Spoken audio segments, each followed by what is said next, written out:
Você veio da fisioterapia, depois se encantou pelas terapias integrativas no geral, passando por diferentes processos de terapias integrativas. E nesse momento, o que você acha que mais fez você falar assim, nossa, tem algo a mais além do corpo físico e talvez alguma questão emocional? Essa descoberta, compartilha um pouquinho mais e também fala um pouquinho de como as leis biológicas enxergam isso. Tá. Como que eu comecei a perceber isso que você me falou? O paciente vinha e eu escutava ele, fazia um diagnóstico que a gente chama de diagnóstico energético a partir da acupuntura e eu colocava as agulhas a partir da indicação de pontos que a gente naturalmente identificava no diagnóstico. E aí passava 2 semanas, 3 semanas de um tratamento regular, o paciente voltava e falava assim: Rafael, meu marido tá tão bonzinho, minha esposa tá tão calma, o meu chefe, ele tá diferente. E aí eu ficava pensando assim, cara, será que eles estão diferentes mesmo? Ou será que tá alguma coisa mudando na percepção da pessoa? Só que, cara, a gente tá falando de 2007, 2008. Eu não tinha essa cabeça que eu tô te explicando agora. Aquilo pra mim era muito rudimentar, sabe? Aquela forma de ver o paciente. Eu tava começando a minha jornada. E aí eu falava assim, cara, tem algo mais aí. Porque quando a pessoa ela muda a forma como ela reage ao que está acontecendo com ela, significa que o corpo dela está reagindo a toda essa influência ambiental, que é o que a gente hoje conhece como epigenética, né? É o ambiente que interfere na reação da pessoa frente à vida. E eu comecei a pensar, será que isso também não interfere na fisiologia dela, na biomecânica dela? E basicamente é isso que as leis biológicas explicam para a gente de uma maneira muito precisa. Porque dentro das leis biológicas existe um conceito que a gente chama de invariante biológico. O invariante biológico ele fala que cada órgão ou cada função fisiológica ela está conectada a uma percepção específica. Então, por exemplo, quando eu estou aqui sentado para você, de frente para você, você usa óculos.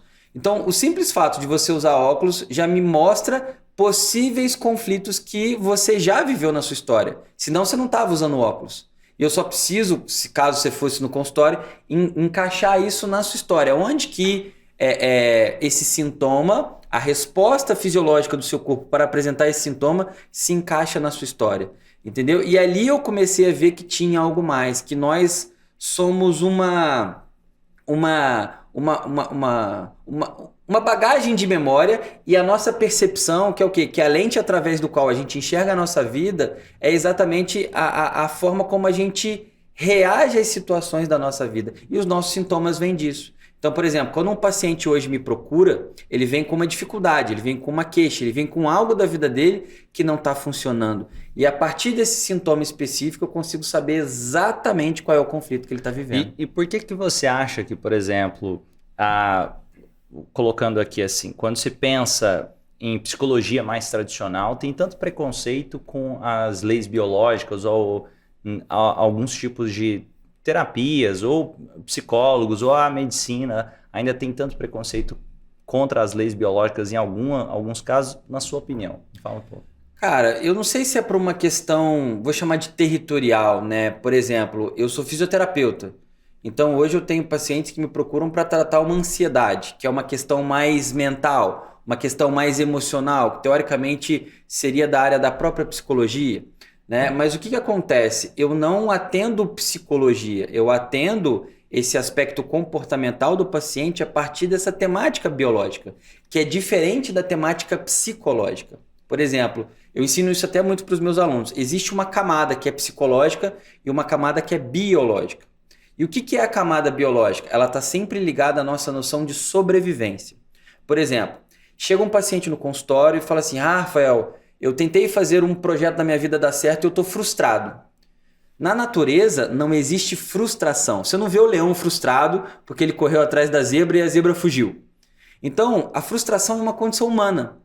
Então, quando o paciente ele vai no consultório e ele se diz frustrado, a gente traduz isso para o que eu chamo de biologuês, né? O que é a frustração? É o sentimento dele de incapacidade, é o sentimento de impotência. Vou dar um exemplo. Eu me senti frustrado porque eu quis passar num concurso, mas não passei.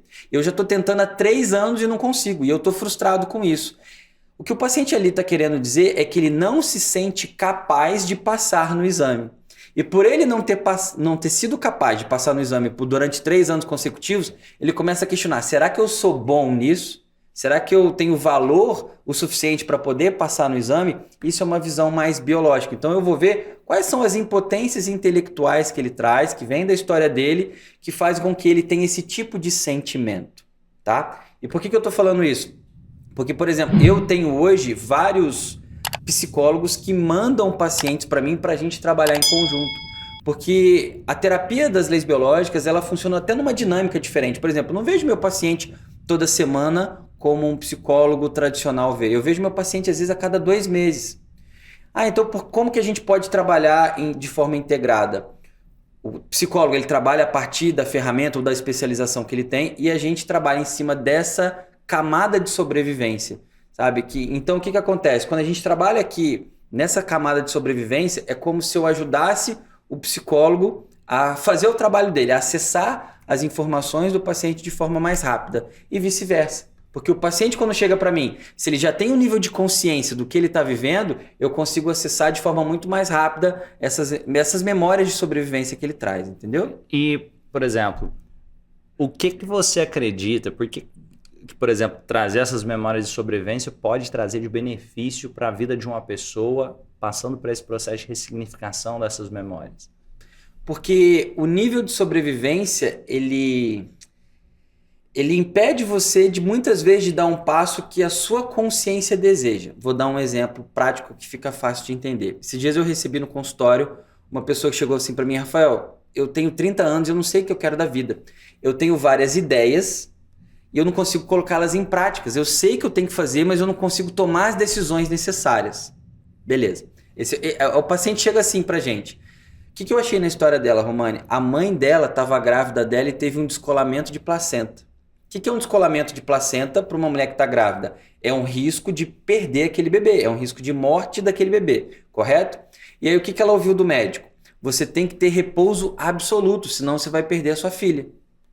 O que o cérebro interpreta ali naquele momento? Repouso absoluto, o não movimento é a sobrevivência, ela não pode se mexer.